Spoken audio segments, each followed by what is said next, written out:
ইসলাম ব্যতিক্রম কিছু যুবকদেরকে দিয়ে আবার ফিরবে। নিজের ব্যতিক্রম বানান। প্রতিদিন ঘুমের সময় আপনি নিজের প্রশ্ন করেন, আজকে ভালো কাজ বেশি হয়েছে না মন্দ কাজ বেশি? খারাপ কাজের জন্য লজ্জিত হয়ে যান, চোখের পানি ছেড়ে দিয়ে কাঁদেন, কয়েকবার দুরূদ শরীফ পড়ে ফেলেন। সাল্লাল্লাহু আলাইহি ওয়াসাল্লাম, সাল্লাল্লাহু আলাইহি ওয়াসাল্লাম ইস্তিগফার পড়তে পড়তে আয়াতুল কুরসি পড়েন, ফালা ইয়াজাল আলাইকা মিনাল্লাহি হাফিজ। পুরা রাত আপনার জন্য মালিক ফেরেশতা পাঠায়া দিবে, ব্যবসা বাণিজ্যে বরকত হয়ে যাবে, ঘরের ভিতরে রহমত নাজিল হবে, সন্তানগুলা শান্তিতে ঘুমাবে। যিনি হেফাজতের চাদর বিছায়া দিবেন তিনি কে? প্রিয় ভাইরা, বেশি কিছু লাগে না, এই যে কথাগুলা বললাম সহজ না ভাই? সাল্লাল্লাহু আলাইহি ওয়াসাল্লাম, সাল্লাল্লাহু আলাইহি ওয়াসাল্লাম, সাল্লাল্লাহু আলাইহি ওয়াসাল্লাম, আস্তাগফিরুল্লাহ, আস্তাগফিরুল্লাহ। আয়াতুল কুরসি পড়তে পড়তে ঘুমান। এই ঘুম যদি শেষ ঘুম হয়ে যায়, এই ঘুম যদি শেষ ঘুম হয়, আইওয়াফিকাহু বিআমালিন সালিহিন ক্বাবলা মাউতিহি, মৌতের আগে আল্লাহ আপনারে ভালো কাজ করায় নিলেন, আপনার মৃত্যুটা ঈমানদারের মৌত হয়ে গেল। কালেমা পড়তে পড়তে আপনার মৌত হয়ে যাবে, জবানে জিকিরের মধ্য দিয়ে মৌত হয়ে যাবে, এমন মৌত হয়ে যাবে কবরে আলোকিত বানায়া দিবেন। কবরটাকে নূরানি বানায়া গুনাহ খাতা যিনি মাফ করে দিতে পারেন তিনি কে? এই জন্য ঘুমের সময় একটু নিজেরে যাচাই করবেন, আসলে কি আমি মুমিন হতে পারছি কিনা। অথচ এখন যদি আমরা পার্সেন্টেজ দাঁড় করাই, আমরা অধিকাংশ লোক ঘুমায় মোবাইল দেখতে দেখতে। সিনেমা চলতে থাকে, কানের ভিতরে ইয়ারফোন,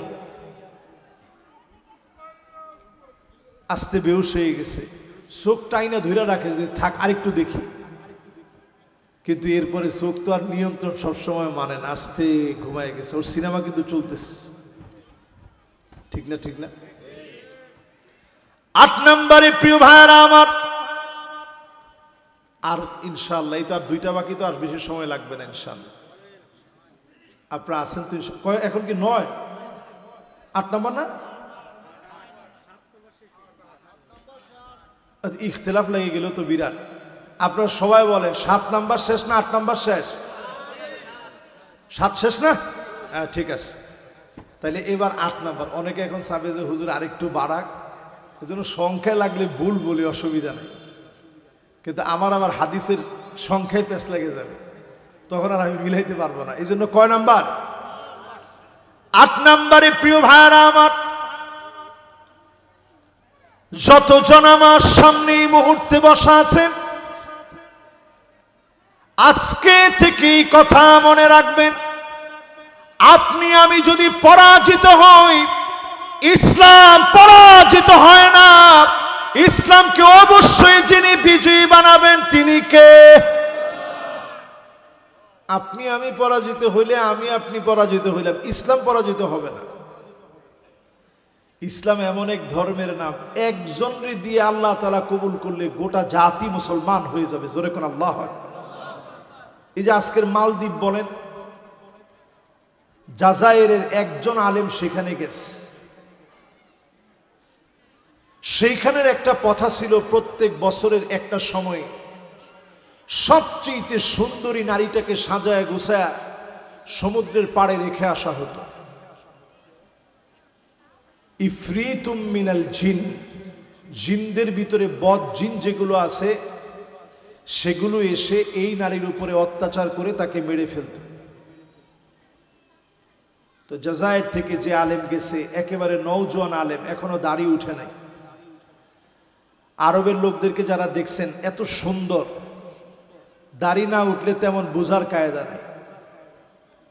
তো তিনি আসছেন, ওনার ভাষা ভিন্ন, তিনি ঘরের মধ্যে গিয়ে দেখছেন খালি কান্নাকাটি চলতেছে। কিন্তু এর দূর তিনি বুঝছেন যে কান্নাকাটির একটা কারণ আছে, কারণ হচ্ছে তার এই মেয়েটারে সমুদ্রের পাড়ে আজকে রেখে আসবে। আবু বকর জাযাইরি রাহমাতুল্লাহ আলাইহি, তিনি সেই নারীকে বললেন, খবরদার মা, আপনি কাইদেন না, বুঝাইলেন ইশারায়, আমারে সেখানে রেখে আসেন, আমার কিচ্ছু হবে না। মেহমান মানুষ, নাসরবান্দা হওয়ার কারণে উনারে নিয়ে রেখে আসলেন, সাজায় গুছায় সুন্দর করে রেখে আসছেন। সকালবেলায় সবাই লাশের অপেক্ষায় আসছে দেখার জন্য যে লাশটার কি অবস্থা। আয়েশা দেখে জাযাইরি রহমতুল্লাহ আলাইহি তিনি তেলাওয়াত করতেছেন, জোরে করে আল্লাহ। সবাই অবাক হয়ে গেলেন, কেমনে বেঁচে আছেন তিনি। বাদশাহ ডেকে নিলেন, কেমনে তুমি বেঁচে আছো? উনি বুঝায় বললেন, এই কোরআনুল কারীম সারা রাত ধরে আমি তেলাওয়াত করেছি, এই কোরআনের কারণে আল্লাহ রাব্বুল আলামিন আমাকে হেফাজত করেছে, এই কোরআনের কারণে আল্লাহ পাক আমাকে জীবিত রেখেছে। আবু বকর জাযাইরি রাহমাতুল্লাহ আলাইহি উনার মতো একজনকে দিয়ে পুরা মালদ্বীপের প্রেসিডেন্ট সহকারে, পুরো মালদ্বীপের প্রেসিডেন্ট সহকারে সবাই মিলে পড়ে ফেলেছে লা ইলাহা ইল্লাল্লাহু মুহাম্মাদুর রাসূলুল্লাহ সাল্লাল্লাহু আলাইহি সাল্লাম। একজনই দিয়ে আল্লাহ তাআলা বিজয় দিয়ে দিয়েছে। ইসলাম বিজয় হওয়ার জন্য আসছে। 9 নম্বরে প্রিয় ভাইরা আমার, যারা আমার সামনে এই মুহূর্তে বসেন, নারী কিংবা পুরুষ সবাই মিলে এই দিন বিজয়ের জন্য আশা লাগবে। ওয়ানিহকুম বাইনাহুম বিমা আনজালাল্লাহ,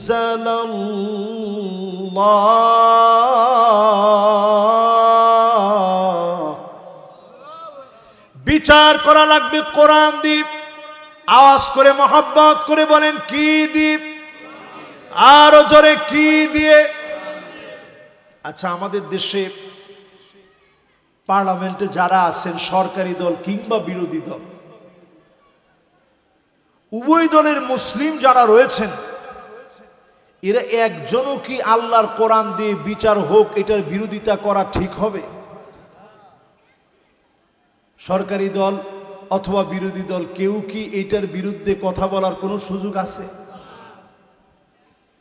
আলহামদুলিল্লাহ, পার্লামেন্টে কিন্তু অচিরেই বিভিন্ন পার্লামেন্টের মেম্বাররা এখন কথা তুলতেছে, আল্লাহর কোরআন দিয়ে বিচারের কথা বারবার আসছে।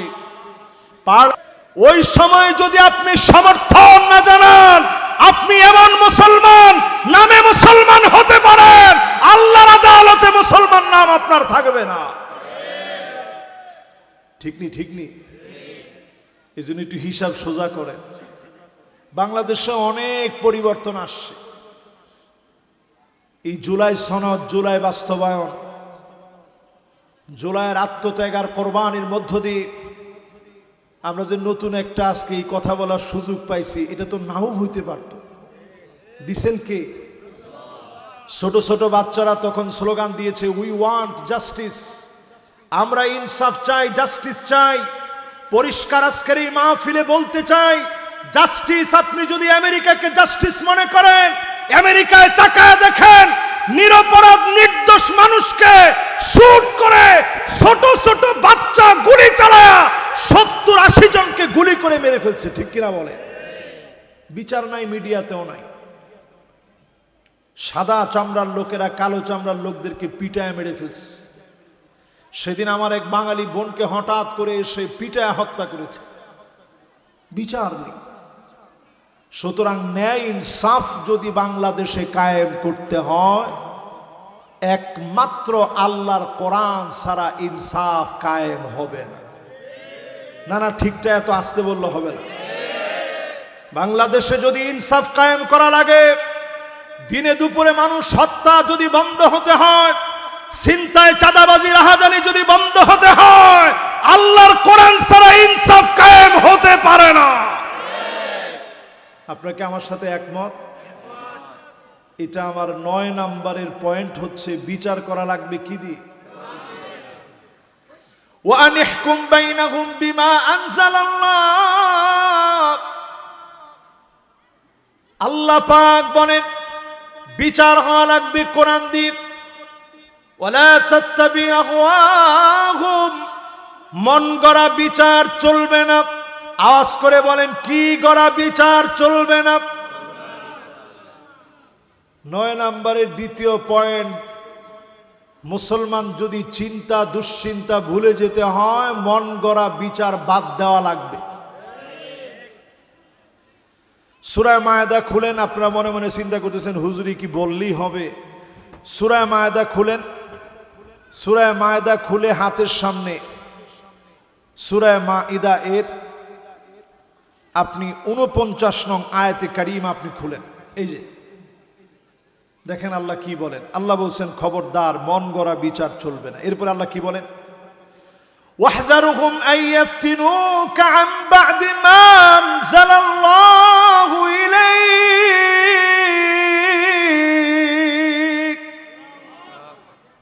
সতর্ক থাকা লাগবে, মুসলমান সতর্ক হওয়া লাগবে, কাফেররা যেন কিছু ঢুকায় দিতে না পারে। সতর্ক থাকা লাগবে, আমেরিকা যেন আমাদের ব্যাপারে চক্রান্ত করতে না পারে, পার্শ্ববর্তী দেশ যেন আমাদের উপরে আগ্রাসন চালায় স্বকীয়তা নষ্ট করতে না পারে। সতর্ক থাকা লাগবেই লাগবে। ঠিক কিনা বলেন? কোরআন দিয়ে আল্লাহ তাআলা আমাদেরকে বিজয়ের মানচিত্র এঁকে দিতেছে, সতর্ক থাকা লাগবে।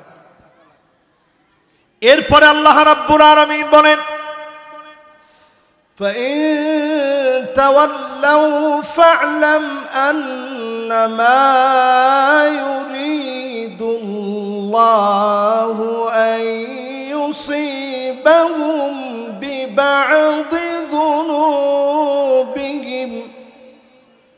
খবরদার, এরপরও যদি তেরামি করে ঘাড় ঘুরায় আনো, ফাইন তাওয়াল্লাউ মানে ইসলামের দাওয়াত দিছে আর ঘাড় ঘুরায় নিস, এরকম ঘাড় তেরা আছে? খুলনার ভাষায় কি বলেন তাকে রে? ঘাউরো না ঘাইরো? ঘাইরো ঘাটতেরা যা বলেন, আল্লাহ এক শব্দে বুঝাই দিয়েছে, ফাইন তাওয়াল্লাউ। এরপরেও যদি মুখ ফিরানো, ফালাম তবে জেনে রাখো, আন্নামা ইউরিদুল্লাহু আইয়ুসিবাহুম বিবাদি যুনুবিহিম, তেমন কিছু লাগবে না। সামান্য একটা অপরাধ দিয়ে আল্লাহ ধরবে, এমন ভাবে ধরবে, এমন ভাবে পাকাও করবে, পাই টু পাই আল্লাহ হিসাব বুঝায় দিবে। জুলুম তো কম হয় নাই। কোথাকার এক কোঠা আন্দোলন নিয়ে আল্লাহ পাক পুরা জাতিকে সরগরম করে ফেলছে। ঠিক নেই? মিলে মিলে আয়াতের সাথে মিলে। এরপরে আল্লাহ রাব্বুল আলামিন বলেন, ওয়া ইন্না কাসীরাম মিনান নাসি লাফাসিকুন।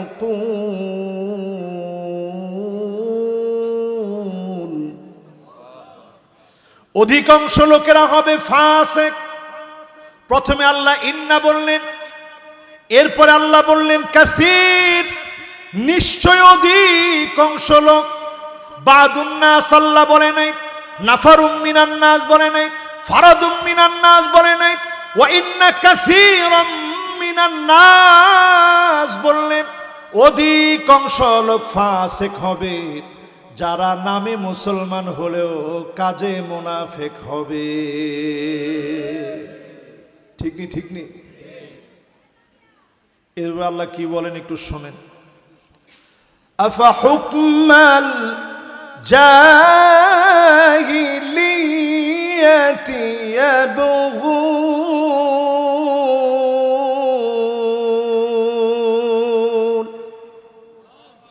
আল্লাহ বলতেছে এত কিছুর পরেও কি তোরা জাহিলিয়াতের দিকে চলে যাবি?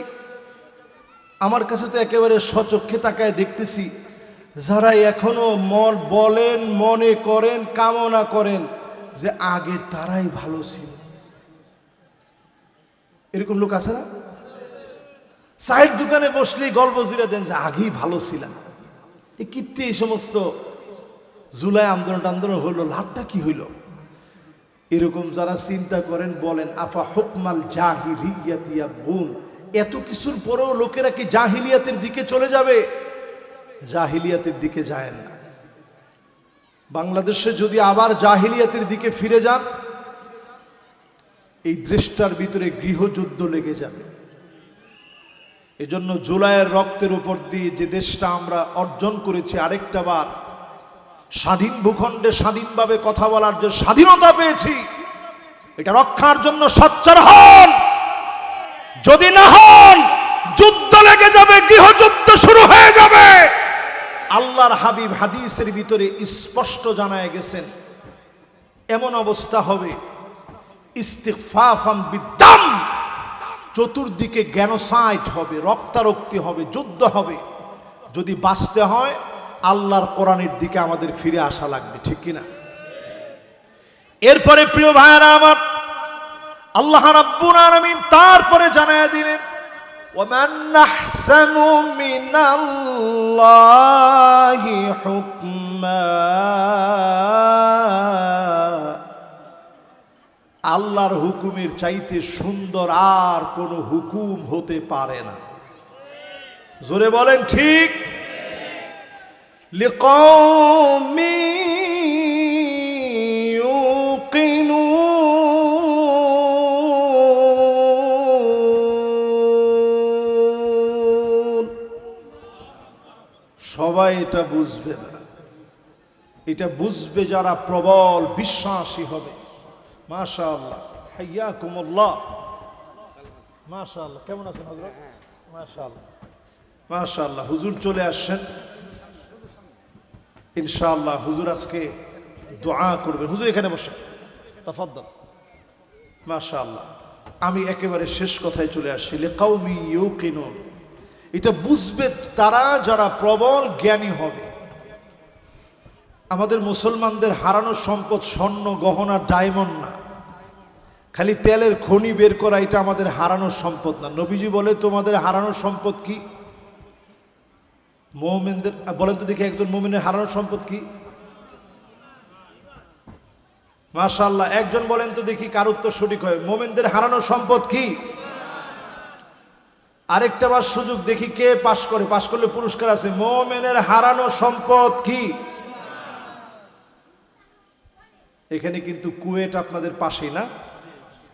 কুয়েট একেবারে লাগানো, লগোয়া কুয়েট। অনেক বিচক্ষণ অনারেবল পার্সোনালিটি এখানে আছেন। নবীজি হাদিসের মধ্যে বলছেন আল হিকমাতু দাল্লাতুল মুমিন, মুমিনের হারানো সম্পদ হচ্ছে এই জ্ঞান। জোরে কোন আল্লাহু আকবার। আরেকটু জোরে কোন আল্লাহু আকবার। ফামান ওয়াজাদাহা ফাহুয়া আহাক্কু বিহা, যেখান থেকে মোমেন জ্ঞান পাবে ওইখান থেকে উঠায় নিবে, লুফে নিবে, কেড়ে নিবে, তুলে নিবে। আমরা জ্ঞান উঠায় নিই না। টাকা পাইলে লাগলে টাকাটা নিয়ে তিনবার ডাক দেয়, কার টাকা, কার টাকা, কার টাকা, এমনভাবে কই আপনার এক দিক দিয়ে বলছেন তো কানও শোনে নেই। কেউ কেউ তখন ফতোয়া দিয়েছে, হুজুর ছোটবেলায় শুনছিলাম এরকম তিনবার বললে টাকা হালাল হয়ে যায়, তো এরকম হালাল করে পকেটে নিয়ে নিস। আমরা টাকা পেলে কিন্তু উঠায় নিই, কিন্তু জ্ঞান উঠায় নিই না। আজকে যারা এখানে বসছেন, আবু হুরায়রার প্রচন্ড খিদা এমন হয়েছে, মসজিদে নববীতে এরকম কাতরাচ্ছে, খিদা এরকম কাতরাচ্ছে, এদিকে একবার বেঁকে যাচ্ছে, এদিকে একবার বেঁকে যাচ্ছে। নবীজি আদর করে নিয়ে গেছেন। নবীজির ঘরেও কোনো খাবার নাই, এক পেয়ালা দুধ আসছে হাদিয়া।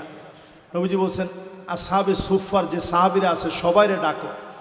এই 70-80 জন সবাই আগে খাইছে, নবীজি সবাইরে আগে খাওয়াইছেন। আবু হুরায়রা রাদিয়াল্লাহু তাআলা আনহুরে খাওয়াইছেন, পরিবারে খাওয়াইছেন, নিজে তারপরে খাইছেন, এরপরেও দুধের জায়গায় রয়ে গেছে। জোরে কোন আল্লাহু আকবার।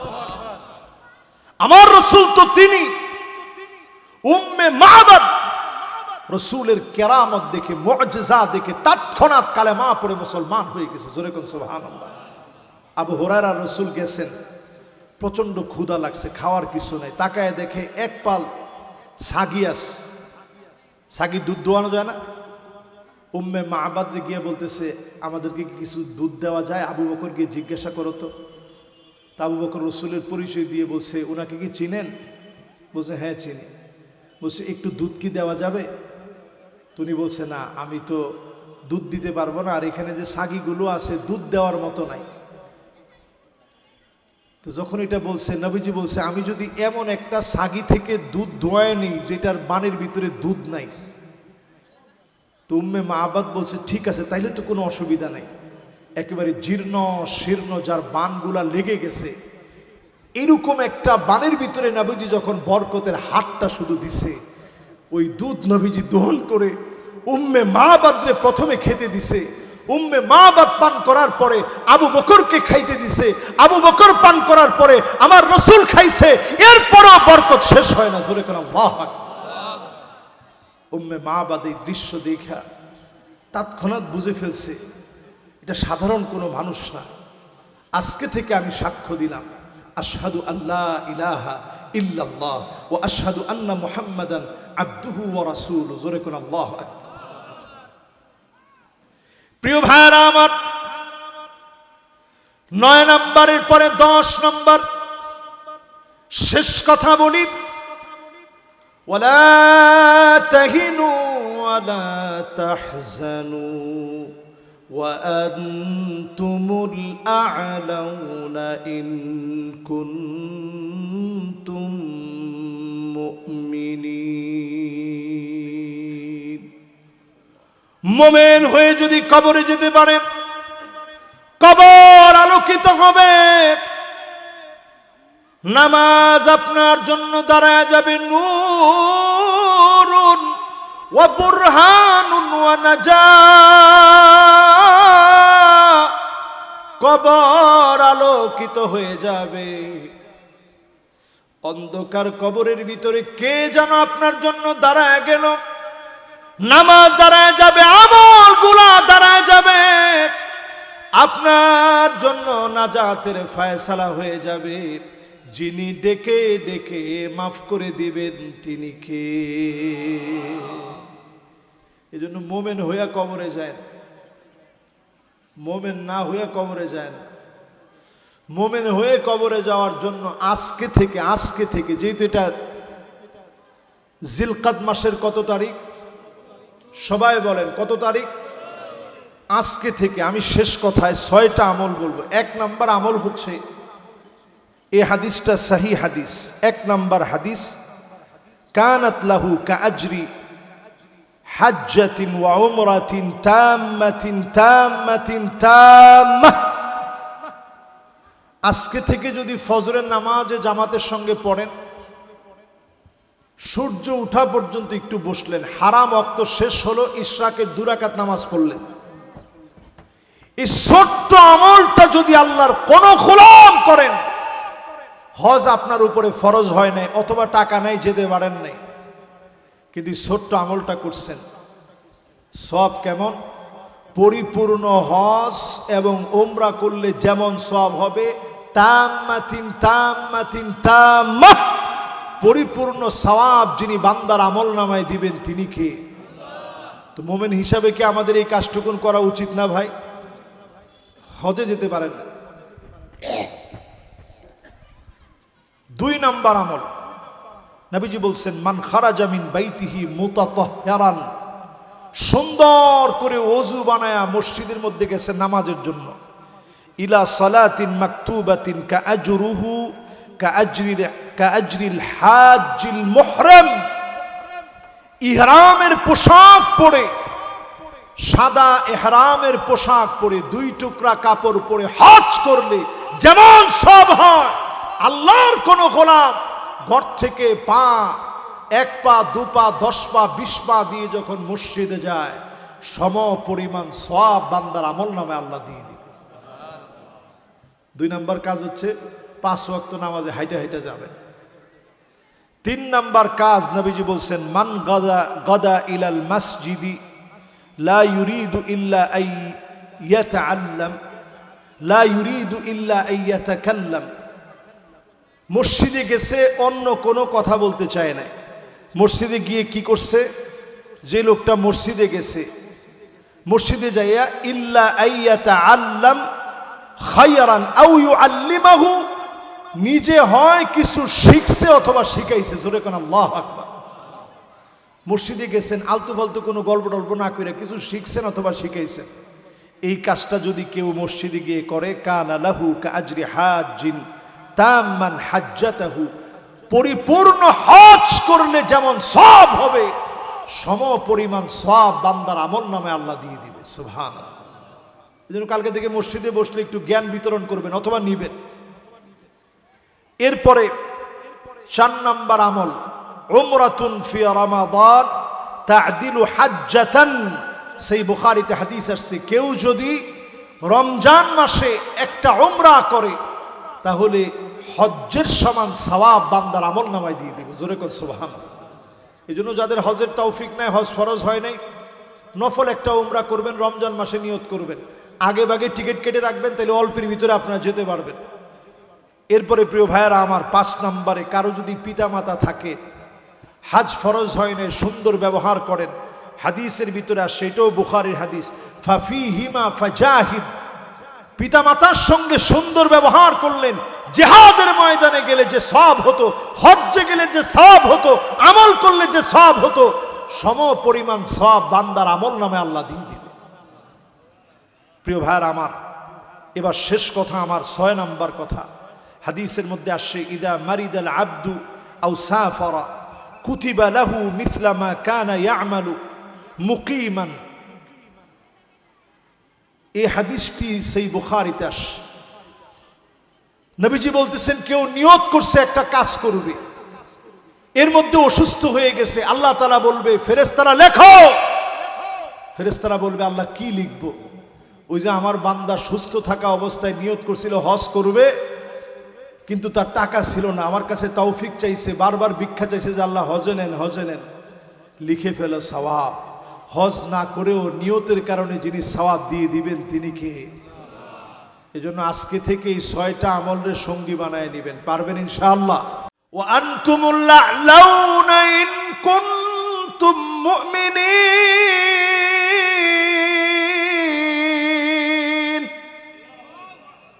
তোমরাই সেরা হবা যদি তোমরা মুমিন হতে পারো। আজকের পৃথিবীর দিকে তাকায় দেখেন, সবচেয়ে বেশি মার খায় আমার মুসলমানেরা। নবীজির হাদিস যদি আপনি মিলায় দেখেন, ১৫০০ বছর আগে নবীজি জানায় গেলেন এমন সময় আসবে তোমরা তোমাদের চোখ দিয়া তাকায় দেখবা, হাত্তা তারাল আরদু দামান ويكون الإسلام غريبا। চতুর্দিকে মুসলমানের রক্ত পড়ে থাকবে, চতুর্দিকে মুসলমানের রক্ত ঝরবে, ইসলামের কারণে জায়গায় জায়গায় তোমাদেরকে মারা হবে। শুধু মুসলমান হওয়ার কারণে জায়গায় জায়গায় তোমরা মার খাবা।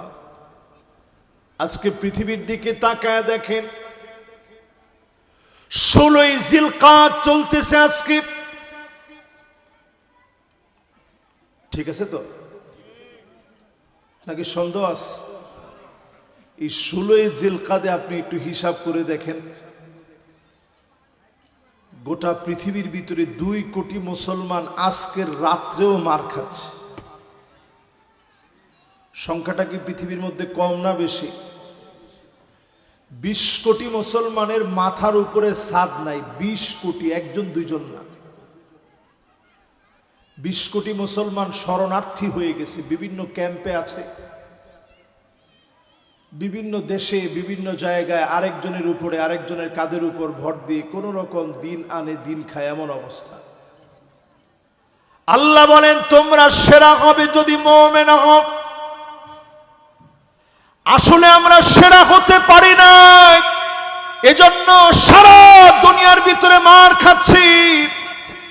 আজকে যদি আপনি সেরা হন, ইউসলিহুল্লাহু লাহু লাইলাতান ওয়াহিদা, এক রাত্রির ভিতরে ক্ষমতা মুসলমানদের হাতে চলে আসবে।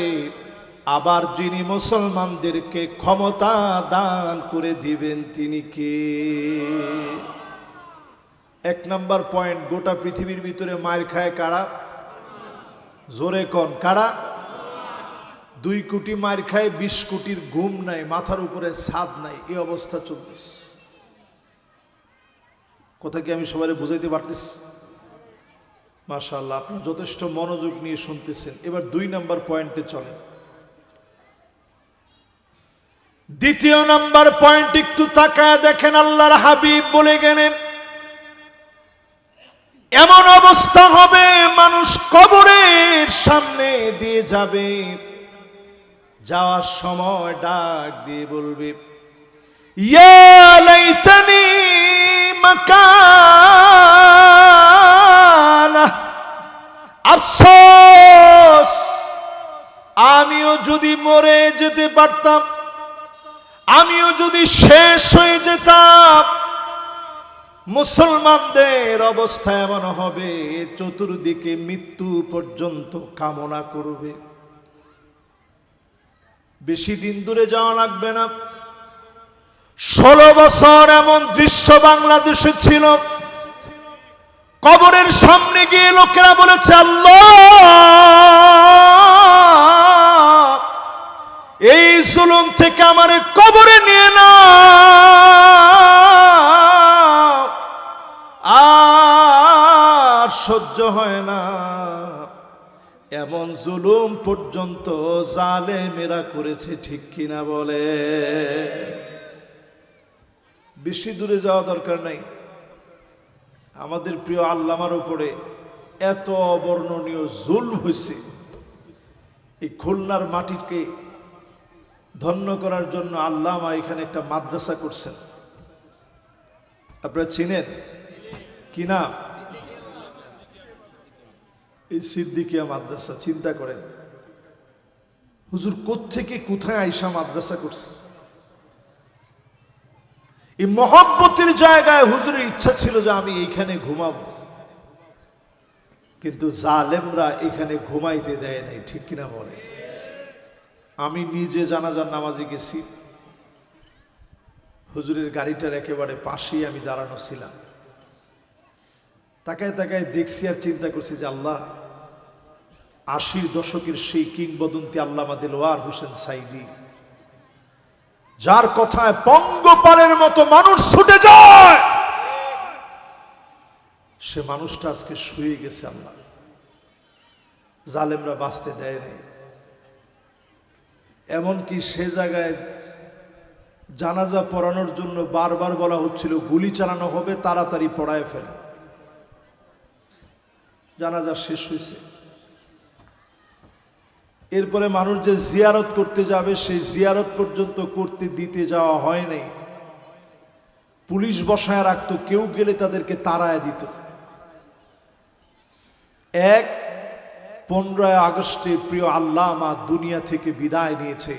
আরেক 15 আগস্ট তারা উদযাপন করতে পারে নাই, তার আগে জালেমদেরকে আল্লাহ পাক মূলসহ তারা দিয়েছে। আল্লাহ পাক বুঝাই দিয়েছে, জালেমদেরকে আল্লাহ তাআলা যখন ধরেন মূল শুদ্ধ আল্লাহ উপড়ায় ফেলেন। জালেমদেরকে আল্লাহ স্মরণ করায় দিলেন, ওয়ালা তারকানু ইলাল্লাযীনা যালামু ফাতামাসসাকুমুন النار